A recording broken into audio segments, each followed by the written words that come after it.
What if the ultimate secret to success isn't, endlessly grinding and hustling and just fighting the current, but knowing exactly when to surrender your ego and joyfully flow into a better path? I mean, it feels almost rebellious to even say that out loud, right? Considering how much we're taught to just push harder when things aren't working. Oh, absolutely. It fundamentally changes how we might approach our careers, relationships, basically every challenge we face. And to decode this, we're taking a deep dive into a profoundly counterintuitive approach to navigating life, mapped out in the philosophy of the mind key to the I Ching. Yeah, and it's a really rich framework to explore. It really is. And, if you're looking to actively apply these principles to your daily routine after we wrap up, you can actually download the companion app. It's called YWAYOW, and it's available right now on the Apple App Store. Or, if you prefer holding a physical copy like I do, to highlight and annotate, you can grab the book, The Mind Key to the I Ching, currently up on Amazon. Those are really fantastic tools for what we're about to explore, because the mission today is to sort of pull apart one specific, incredibly nuanced concept from that whole philosophy. Right. We're diving into Hexagram 17. It's known as SUI. And the rough translation points to ideas like following, adapting, or yielding. Just saying the word yielding brings up this physical reaction for me. It feels like an exhale. Yeah, totally. But the philosophy doesn't just give us a word, right? It gives us an incredibly specific visual to anchor the idea. The imagery for Sui is depicted as a lake over thunder. Right, which is so interesting because usually when you picture thunder, you imagine this destructive, chaotic force, like a violent strike ripping through the earth, shattering You trees. can panic, yeah. Exactly. But the imagery here places that immense, raw energy of thunder beneath a calm, sparkling lake. So it isn't fighting the water. It's trapped, but not in a bad way. No, not trapped at all. It's resonating.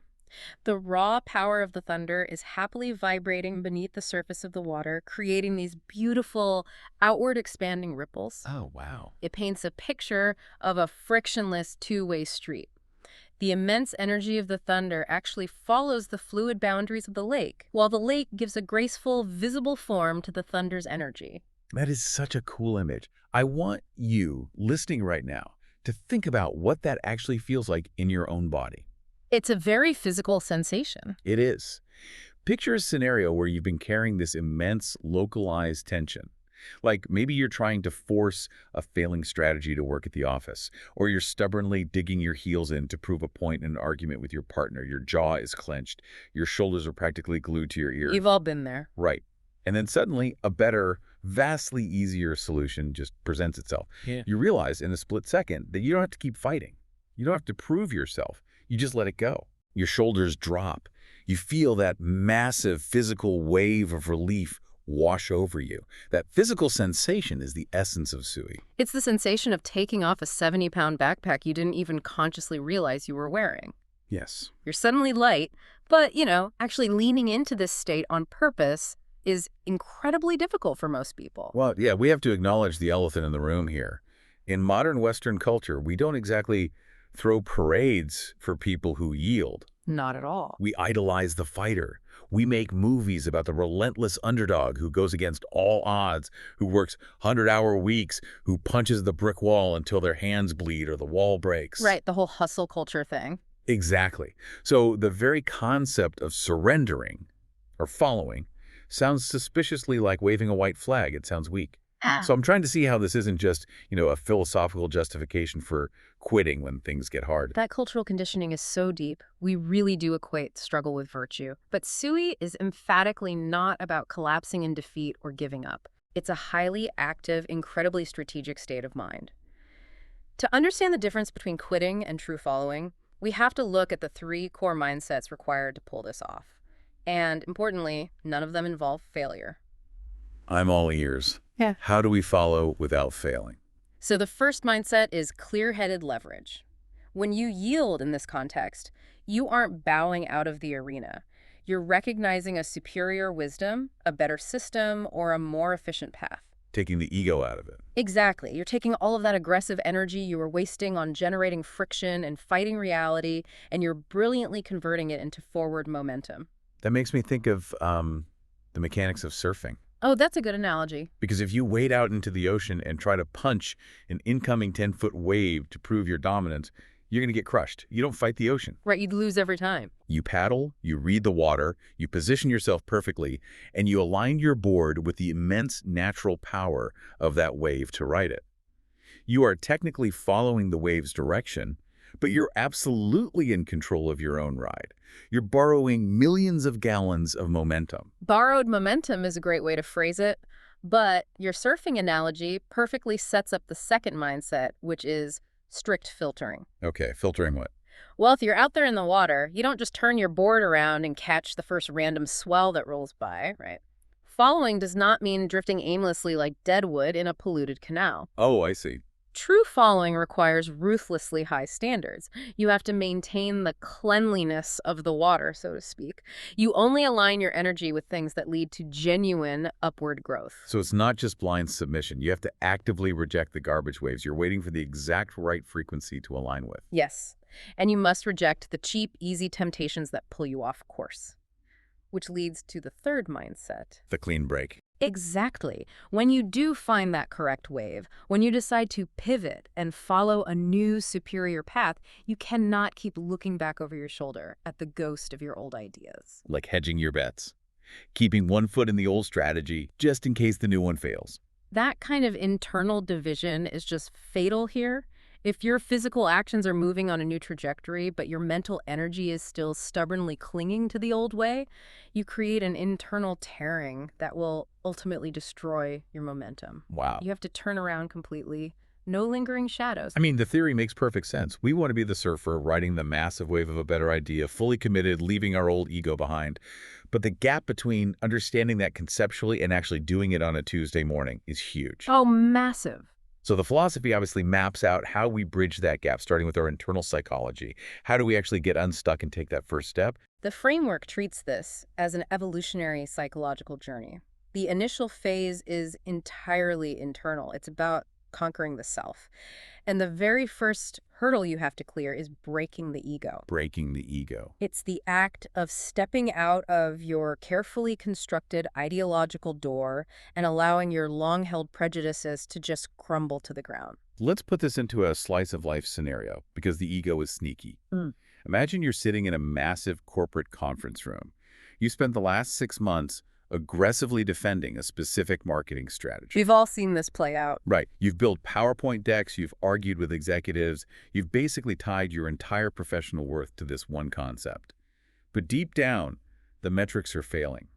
During this meeting, a rival colleague, someone you genuinely dislike and constantly compete with, stands up and presents a brilliant, entirely different approach. And the immediate visceral instinct is to destroy their presentation. You want to poke holes in their data, question their methodology, defend your turf. The ego treats their good idea as a mortal threat. But applying this first phase of SUI means you do the unthinkable. You stop. You look at the slide deck, you process their brilliant idea, and instead of feeling that hot flash of defensive anger, you invite that wave of relief. That's the key right there. So you drop the armor, you smile, and you say out loud in front of everyone, "Wow, you are completely right. Your idea is better. Let's do that." Think about the sheer amount of mental bandwidth you instantly get back when you aren't expending calories defending a flawed premise. The rigid ice of "I must always be right" melts into the joy of, hey, there's a better, easier way forward. Right. You remove the shame from being wrong. You replace it with a profound curiosity and an eagerness to step out of your narrow little box. It really is exhilarating to just let the best idea win, regardless of who brought it to the table. But human nature doesn't let us off the hook that easily. No, it certainly doesn't. Because the moment you step out of that box ready to pursue this new, higher path, you run face first into the next major psychological trap. The trap of cheap dopamine. The philosophy warns heavily against choosing the easy, cheap candy over the challenging grand feast. You've made the noble decision to aim higher, but the gravitational pull of low-effort, immediate comfort is just staggering. This is the modern human condition in a nutshell. I mean, think about it. It's Sunday morning. You have a plan. You're going to spend 3 hours reading a dense, challenging book that is going to fundamentally advance your career or your personal growth. The grand feast. The grand feast. You make your coffee, you sit down in your reading chair, and before you open the cover, you just pull your phone out of your pocket. And convince yourself you're just checking the weather. Or replying to one single message. And suddenly, your posture slumps, You sink into the cushions, and you're doom-scrolling short, meaningless, algorithmically generated videos for 3 solid hours. The grand feast is sitting right there on your lap, completely ignored, while you gorge yourself on a massive pile of cheap digital candy. It's so common. But the danger here isn't simply that you wasted a Sunday morning. The philosophy highlights a severe psychological degradation taking place. Wait, degradation? How so? Sinking into that easy, low-level comfort actively destroys your brain's capacity to handle high-level challenges. When your mind becomes accustomed to effortless, instant gratification, it literally loses the stamina required to digest complex, meaningful material. Oh, wow. You're practicing the act of following, yes, but you're surrendering to the path of least resistance. You're flowing effortlessly right into a swamp of mediocrity. We have all been in that swamp, and the million-dollar question is how we actually pull ourselves out. If you're stuck on that couch, full of cheap candy, paralyzed by the algorithm, what is the exact mechanism for escaping? You have to actively drop the cheap habit. You have to let it go. But there is a massive catch that trips almost everyone up. What's the catch? When you drop the low-level comfort, the high-level reward does not arrive to replace it instantly. You enter a suspension phase, a psychological vacuum. When you drop the cheap candy, you are left completely empty-handed. This is terrifying because nature abhors a vacuum. We absolutely despise feeling empty or understimulated. Let's say you hit your breaking point. You realize the doom scrolling is eroding your focus, so you aggressively delete the app from your phone. A great first step. But the immediate, almost twitchy instinct is to find a replacement pacifier. You want to turn on the television in the background or open a news website or wander into the kitchen to eat a snack you aren't even hungry for. The brain is screaming to fill the void with another distraction to avoid feeling the withdrawal. Right. But the advice here is brutal and profound. Don't fill it. When you delete the app, you have to force yourself to sit in that uncomfortable, agonizingly boring silence. Let yourself feel the twitch. Stare at a blank wall for 20 minutes. Yep. The philosophy demands that you allow yourself to become an empty cup. If your hands are full of mud, you physically cannot catch the gold when it finally falls from the sky. You have to build a tolerance for the anxiety of the void. You've successfully detached from the old, destructive comfort, but the new, resonant flow hasn't arrived yet. It requires immense, quiet trust to simply sit in that suspension and wait. It's so hard. It is. You have to resist the urge to rush back to the familiar, warm embrace of the mud just because it feels safe. It is the ultimate test of psychological endurance. But let's follow the timeline. Let's assume you pass the test. You survive the vacuum, you keep the cup empty, you maintain your focus, and you finally start aligning with that correct, higher frequency path. This is the moment the framework shifts from the internal struggle of the self to the external reality of your environment. You hit the resonance phase. This is where the universe starts responding to your alignment. You've successfully navigated the flow, and you suddenly become a massive magnet. Resources, talented followers, public praise, rare opportunities, they all start rushing toward you at an incredible speed. Okay, after all that psychological hard work, that sounds fantastic. Bring on the rewards. It feels like the ultimate victory, but it's actually the most dangerous, fragile stage of the entire journey. I have to challenge that. Why on earth is success dangerous? Isn't that the whole point of aligning with the right path? It's dangerous because of what happens to the human mind when it receives concentrated praise. That ego, the one you so beautifully dismantled back in the conference room during phase 1, it doesn't die. Oh, no. It waits. And when success starts pouring in, the ego sneaks back in through the side door. You look around at all this newly acquired wealth, these people agreeing with you, these booming resources, and a very insidious, quiet thought takes root. I am the sole source of all this greatness. I generated this. Ah, you start drinking your own Kool-Aid. You believe your own hype. Exactly. You start attempting to hoard the credit. Picture a mid-level corporate manager who has lucked into leading a brilliant, highly motivated, self-sufficient team. The team is firing on all cylinders, generating incredible products and streamlining workflows. A dream scenario. But instead of elevating the team and letting them shine, the manager starts presenting those ideas to the executive board as their own personal strokes of genius. They become a bottleneck. They stop yielding to the flow of the team's natural talent and try to build a dam to trap all the success for themselves. And if you build a dam across a raging river, the water eventually gets stagnant, or the pressure builds up, and the dam completely violently breaks. The team quits. Right. So the ancient advice for surviving this influx of sudden success is to visualize yourself as a transparent glass pipe. A transparent glass pipe. Yeah. That is brilliant. You're a conduit, not a container. Exactly. You must let the praise, the financial resources, and the momentum flow entirely through you. Do not let it get stuck in you. You enthusiastically pass the credit up the chain to your mentors, to the structural systems that supported you, to the broader vision. Share the wealth. And you pass the tangible rewards and opportunities down the chain to your hardworking team, to your community, to your followers. The less you try to possess and own the success, the safer you remain, and paradoxically, the more the success continues to flow through you. If you can manage to keep your ego out of the way, keep the pipe clear, and remain transparent, you arrive at the absolute peak of the experience, the flow state. The frictionless two-way street we talked about with the lake and the thunder is now fully realized in your external life. It manifests as a state of pure, unadulterated sincerity. It's that rare magical feeling when everything simply clicks into place without force. Like, think about a modern startup company that refuses to use manipulative, high-pressure, sleazy marketing tactics to trick consumers into buying a subpar product. Right. Instead, they pour all their energy into creating something so purely valuable, so genuinely helpful to the user, that it literally sells itself. The market just pulls the product out of their hands. There is no convincing necessary. The resonance between the creator and the environment is perfect. And you see it in our personal lives, too. Think about a deeply mature, highly evolved romantic relationship. You don't have to play strategic mind games.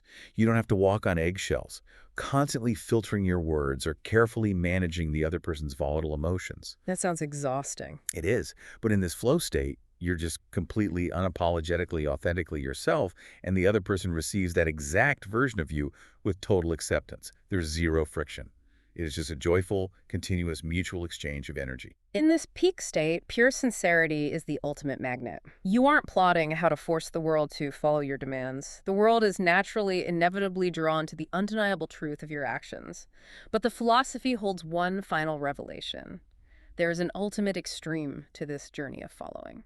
The absolute end of the line. The framework utilizes a very specific, almost startling image to describe this final phase. It describes a king making sacred sacrifices on a western mountain, and this king is physically bound by ropes. It's an image of an ultimate, inescapable, permanent commitment. Okay, I'm going to push back hard on that imagery because it feels like a massive contradiction to everything we've discussed. How so? Well, we started this entire deep dive talking about a sparkling lake, about flowing water, about dropping your heavy backpack and finding relief. Now you're telling me the ultimate goal is to be tied to a mountain with ropes.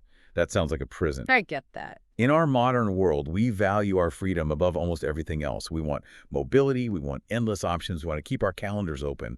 Why on earth would the peak of human development involve willingly tying yourself down? It is a jarring image, and balking at it is the natural modern reflex. But we have to zoom out and look at the actual trajectory of a human life. Boundless, endless freedom with no attachments and infinite options sounds glorious in your 20s. But over a long enough timeline, absolute freedom eventually just feels like drifting aimlessly in the vacuum of space. If you are tied to absolutely nothing, you matter to absolutely nothing. True, profound human fulfillment requires finding something that you willingly surrender your precious freedom to. The operative word there being willingly. You're choosing the rope. It is the furthest thing from a hostage situation. It's the discovery of a lifelong cause, a profound and challenging marriage, a deep spiritual faith, or a singular vocational calling. You find a purpose so undeniably meaningful that you gladly, joyfully let it bind you. That's a huge shift in perspective. The rope is not a prison sentence. It's the sensation of roots wrapping deeply into the nutrient-rich soil. You are finally anchored against the storms. You have followed the path so completely, with such pure sincerity, that you and the path are now indistinguishable from one another. You merge entirely with the purpose. When you lay out the entire emotional arc we just walked through, it is a staggering psychological evolution. You start in the trenches of everyday life, feeling that incredible relief of just dropping your stubborn ego in a meeting and letting a better idea win. Right. Then you have to survive the agonizing, twitchy detox of pulling yourself away from cheap dopamine and forcing yourself to sit in the terrifying empty void. Darting the empty cup until it catches something real. Exactly. And from there, the universe answers and success hits. But instead of throwing a parade for yourself, you have to fight the arrogant urge to hoard it, transforming yourself into that transparent glass pipe to let the blessings flow to others. Yep. And finally, you reach a point of such profound maturity that you find the one thing, that relationship, that career, that defining purpose that is so vital, you joyfully anchor your entire existence to it. You let the roots grow deep. It's a stunning map of human maturation. But as with all natural cycles in this philosophical framework, reaching the ultimate peak quietly sets the stage for a new, hidden challenge. The wheel keeps turning. The cycle never permanently stops. It never stops. And I want to leave you with a lingering, slightly ominous thought that emerges directly from this final state of perfect harmony. Okay. When you reach that ultimate bond, when the friction is entirely gone, the roots are deep, you are secure, and everything in your daily life is perfectly comfortable and flawlessly aligned, a new danger quietly begins to sprout in the dark. Because the thunder is completely pacified. There's no more agitation. Exactly. Total comfort, absolute unshakable stability, and a complete lack of friction or disruption eventually inevitably breeds stagnation. When a system is so perfectly bound together that absolutely nothing challenges it, it stops moving. And in nature, water that stops moving doesn't stay pure and sparkling for long. It gathers algae, it stagnates. Eventually, that perfect frictionless comfort becomes a breeding ground for decay. That is wild. The very success of yielding and finding your ultimate anchor eventually creates the exact conditions for rot, which means eventually you're going to need a brand new strike of lightning, a new kind of disruptive energy to break the system up and start the process all over again. The perfect balance is always temporary. The universe demands motion. That is an incredible concept to chew on. So, take a hard look at your own life this week. Think about that amazing feeling of dropping your tense shoulders, of finally flowing with the current instead of fighting it. Seek that out. But at the exact same time, ask yourself the hard question. Where is your perfectly comfortable, flawlessly anchored routine secretly started to gather a little dust? Or maybe even begun to rot? It's something to seriously think about. Thank you so much for joining us on this deep dive into the philosophy of the mind key to the I Ching. We'll catch you on the next one.